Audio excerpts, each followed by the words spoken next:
So guys welcome back to my channel. कैसे हैं आप सब? आशा करते हैं सब ठीक। मुकाबला जो पूरी दुनिया में ही काफी फेमस है, जिसमें शामिल है दुनिया का 7वां अजूबा यानी भारत का ताजमहल वर्सेस दुनिया की सबसे ऊंची और महंगी इमारत दुबई का बर्ज खलीफा। सो सबसे पहले बात करेंगे हम ताजमहल की। जी दोस्तों, ताजमहल एक ऐसा नाम जिसे सुनते ही हमारी आंखों के सामने सफेद संगमरमर का वो शानदार नजारा उभर आता है।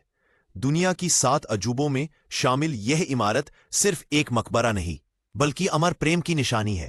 कहा जाता है कि ताजमहल का निर्माण मुगल बादशाह शाहजहां ने अपनी पत्नी मुमताज महल की याद में करवाया था।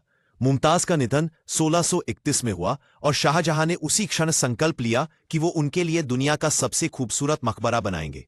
1632 में इसका निर्माण शुरू हुआ और इसे पूरा होने में लगभग 22 साल लगे।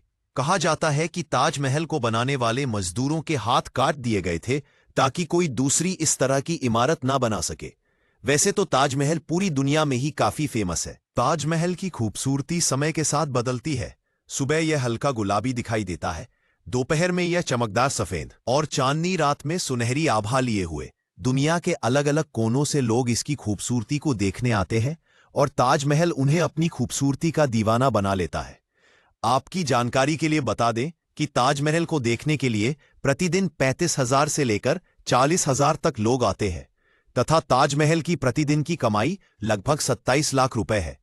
और हो भी क्यों ना, दुनिया का 7वां अजूबा जो है आज ताजमहल भारत ही नहीं बल्कि पूरी दुनिया का धरोहर है। हर साल लाखों पर्यटक इसे देखने आते हैं। यूनेस्को ने इसे 1983 में विश्व धरोहर स्थल घोषित किया। आपकी यह भी बता दें कि ताजमहल भारत के स्टेट उत्तर प्रदेश के आगरा में स्थित है और यहां पर रुकने के लिए काफी अच्छी फैसिलिटी प्रोवाइड हो जाती है, जिसमें आपका कोई ज्यादा खर्चा भी नहीं होगा। एक नॉर्मल से फंड के साथ आप दुनिया का 7वां अजूबा विजिट कर सकते हैं। ताजमहल की ऊंचाई लगभग 240 फीट है। इसके मुख्य गुंबद के चारों ओर 4 छोटे छोटे गुंबद हैं, जो ताजमहल को उसका पूर्ण रूप देते हैं। चारों कोनों पर बनी मीनारें थोड़ी बाहर की ओर झुकी हुई हैं ताकि किसी भूकंप या हादसे में वे मुख्य मकबरे पर न गिरे।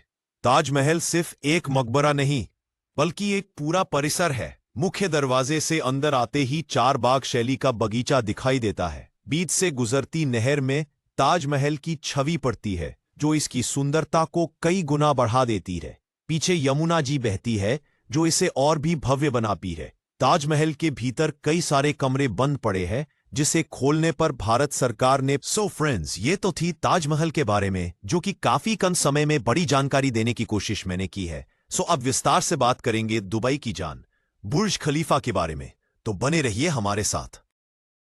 रेगिस्तान के बीचों बीच बसा शहर दुबई लग्जरी, आधुनिकता और नवाचार का पर्याय, और इसी शहर का मुकुट है बुर्ज खलीफा, दुनिया की सबसे ऊंची इमारत जिसने इंसान की कल्पना और इंजीनियरिंग को नई ऊंचाइयों तक पहुंचा दिया।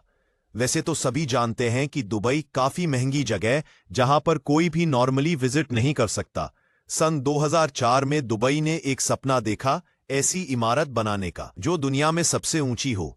इसका उद्देश्य सिर्फ ऊंचाई हासिल करना नहीं था बल्कि दुबई को वैश्विक स्तर पर पहचान दिलाना भी था। बुर्ज खलीफा का नाम पहले बुर्ज दुबई रखा गया था, लेकिन 2010 में इसे अबू धाबी के राष्ट्रपति शेख खलीफा बिन जायद अल नहियान बुर्ज खलीफा की डिजाइन एड्रियन स्मिथ और उनकी टीम ने तैयार की। इसका ढांचा हाइमेनोकैलिस नामक रेगिस्तानी फूल से प्रेरित है। इमारत का त्रिकोणीय पैटर्न इसे मजबूत बनाता है और तेज हवाओं से भी सुरक्षित रखता है। इसमें लगभग 3,30,000 क्यूबिक मीटर कंक्रीट और 39,000 टन स्टील का इस्तेमाल हुआ है। के सम्मान में बुर्ज खलीफा कहा गया। अब सबसे दिलचस्प हिस्सा, इसकी ऊंचाई 828 मीटर यानी आधा मील से भी ज्यादा। 157 मंजिलें, 57 लिफ्ट और 8 एस्केलेटर, और लिफ्टें इतनी तेज कि 10 मीटर प्रति सेकंड की रफ्तार से ऊपर चढ़ती है।